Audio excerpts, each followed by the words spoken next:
Hello everyone. Today I'm going to discuss prelims books and resources with all of you.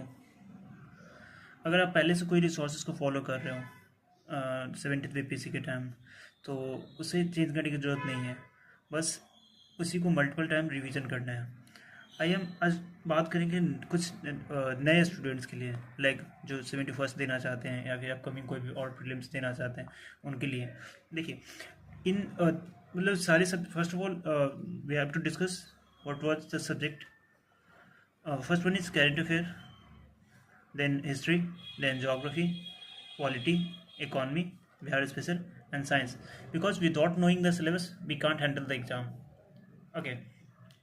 मैंने तीन areas में इन चीज़ों को divide किया है. First one is core areas, जिसमें हम लोग current, history, science and science and tech, इस बिहार स्पेशल को डिस्कस करेंगे.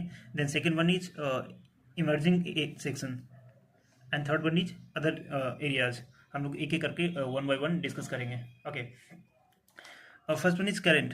करंट के ऑलमोस्ट 30 to 35 क्वेश्चन पूछे जाते हैं, और स्पेशल फोकस हमारा करंट पे होना चाहिए. बिकॉज 30 to 35 क्वेश्चन मतलब अच्छा स्कोर करने के लिए बहुत इंपॉर्टेंट होता है. ओके. जब हम लोग रिसोर्सेज की बात करते हैं तो फर्स्ट ऑफ ऑल हम लोग विजन मंथली जो मैगजीन आता है उसमें सिलेक्टिव टॉपिक करना है. सारा टॉपिक नहीं करना है, सिलेक्टिव टॉपिक करना है. लाइक साइंस एंड टेक करना है, एंड पॉलिटी करना है, इको करना है. इसमें सिलेक्टिव टॉपिक करना है. Then second one is chronicle. Chronicle भी अच्छा मैगजीन होता है, वो उसको हम लोग फॉलो कर सकते हैं. या फिर पीटी जो प्रतियोगिता दर्पण होता है वो कर सकते हैं. एंड ईयरली जब हम लोग एग्जाम नज़दीक है तो ईयरली कंपाइलेशन फैक्ट डेटा के लिए एक एडिटोरिया की मंथ ईयरली मैगजीन हम लोग एडिटोरिया या फिर स्पीडी कोई एक साइड फॉलो कर सकते हैं.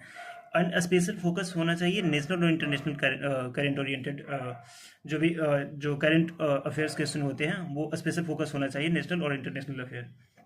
ओके. ये हमारा हो गया करंट, जो कि 30 to 35 मार्क्स का होता है. Second one is history, again 30 marks का. ओके. इसके लिए देखिए, पहले क्या था ना कि 69 पीसी से पहले जो बहुत सारे फैक्ट डायरेक्ट फैक्ट बेसिस पे पूछे जाते थे. एंड अपकमिंग जो भी 69 में कुछ कॉन्सेप्ट पूछे गए, 68 में कुछ कॉन्सेप्ट पूछे गए, अगेन 70th पीसी में डायरेक्ट फैक्ट्स पूछने लगे. सो हम लोग ज़्यादा ये एंसेंट मेडिवल के लिए ज़्यादा वर्ड नहीं होना है. We have to go through the lucent as well as Ghatna Chakra and PYQs, or PYQs of what? BPSC as well as other state pieces and UPSC. That will more sufficient for ancient medieval. Okay, then we talk about modern section.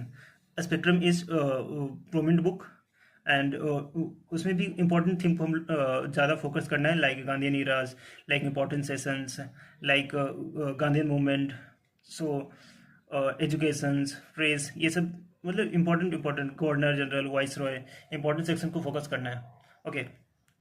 ये हमारा हो गया history का सेक्शन. Third one is science and tech, क्योंकि पहले science से काम चल जाता था, लेकिन अब अपकमिंग एग्जामिनेशन में ये देखा गया कि साइंस एंड टेक से भी क्वेश्चन पूछे जाते हैं. अगेन विजन मंथली जो मैंने बताया कि वो जो करंट का मैगजीन होता है उससे साइंस एंड टेक का एरिया कवर हो जाएगा. एंड साइंस के लिए हम लोग बेसिक एनसीईआरटी अप्रॉक्स 6 to 10 पढ़ सकते हैं, 6 to 10 पढ़ सकते हैं. And again lucent is important for science as well as Ghatna Chakra से हम लोग PYQ लगा सकते हैं. और जो भी बीपीएससी का PYQs as well as UPSC का PYQs as well as CAPF हो गया, अगेन CDS लगा सकते हैं. That will fair enough. Okay. Fourth one is Bihar special. Again Bihar special के लिए KBC nano one of the best source. Again chron facts data के लिए क्रॉन. अगेन इम्तियाज अहमद जो हिंदी मीडियम बुक आती है, MCQ फॉर्मेट में आती है, that is more sufficient for that. कोई एक सोर्स, कोई एनी वन सोर्स को फॉलो करना है. ओके. अब हम लोग जो डिस्कस की वो कोर एरियाज था. अब now second areas is emerging areas. पहले क्या था कि ज्योग्राफी और इकोनॉमी का जो सेक्शन था उससे बहुत कम क्वेश्चन पूछे जाते थे, लेकिन अब नाउ अपकमिंग एग्जाम में ये चीज़ देखने को मिला है कि ज्योग्राफी और इकोनॉमी का जो इमर्जिंग सेक्शन हम लोग काउंट कर सकते हैं. इसमें when we talk about geography, पिछले साल 70 to 18 क्वेश्चन ज्योग्राफी सेक्शन से आए थे, जिसमें से भी स्पेशली हम लोग को जो 11th की NCERT बुक है और 12th की NCERT बुक है उससे डायरेक्ट कॉपी पेस्ट था. कॉपी पेस्ट मीन्स फिजिकल, जो एनसीईआरटी 11th क्लास की फिजिकल और इंडियन ज्योग्राफी की बुक आती है उससे डायरेक्ट क्वेश्चन उठा के वो स्टेटमेंट बेस में, फैक्ट्स बेस में डायरेक्ट बीपीएससी उस चीज़ को कॉपी करके पूछ रहा है. सो अगेन 11th का जो एनसीईआरटी दो ठो वो that will fair enough for geography section. Again इसके साथ साथ मैपिंग भी करते रहेंगे जो इंपॉर्टेंट एरिया जो कोई न्यूज़ में है, देन उसको एटलस के थ्रू एक एटलस का बुक रखेंगे, उससे हम लोग कवर कर सकते हैं. ये हो गया जोग्राफी. एंड देन जो second emerging area is economy. Economy में एक स्कीम्स बहुत इंपॉर्टेंट होते हैं. कोई भी अपकमिंग स्कीम्स है गवर्नमेंट का स्कीम्स, या फिर जो पहले से स्कीम चलते आ रहा है उसको एक बार ये जो न्यूज़ में बना हो तो उसको मतलब देखते चलेंगे. अगेन बिहार एंड इंडिया का जो बजट एंड सर्वे होता है दैट इज बहुत इंपॉर्टेंट, बिकॉज 2 से 3 क्वेश्चन बजट सर्वे से क्वेश्चन हर साल पूछता ही पूछता है. Again third one is terminology.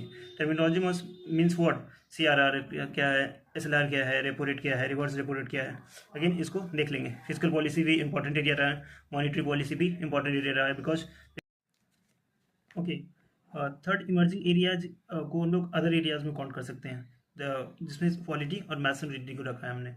Polity से एज यूजुअल 12 to 15 क्वेश्चन पूछे जाते हैं, जिसके लिए लक्ष्मीकांत हम लोग रामबन बोल सकते हैं, लक्ष्मीकांत हम लोग पढ़ सकते हैं.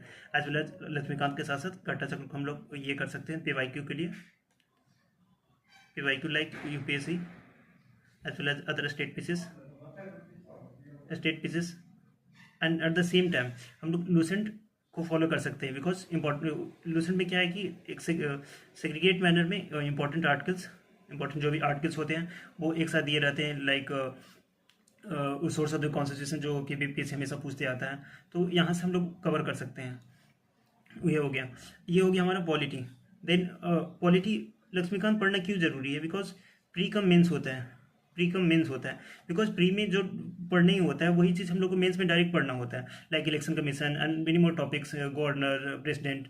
तो हम लोग को यहाँ पढ़ने से प्री में बेनिफिट हो जाएगा, मेंस में बेनिफिट हो जाएगा. सो प्री कम मेंस पढ़ना है. Then second one is maths and reading. As usual maths and reading के 10 क्वेश्चन आते हैं, जो कि PYQ need not to worry about this thing. PYQ से हम लोग कवर कर सकते हैं. देन 10,000 का PYQ कर लेंगे. अगर कोई सेट लगाते हैं उसमें कोई क्वेश्चन गलत हो रहा है, देन उसके थ्रू उस क्वेश्चन को रिविजन कर लेंगे. That will fair enough for maths and reading. Okay, that's all for the day.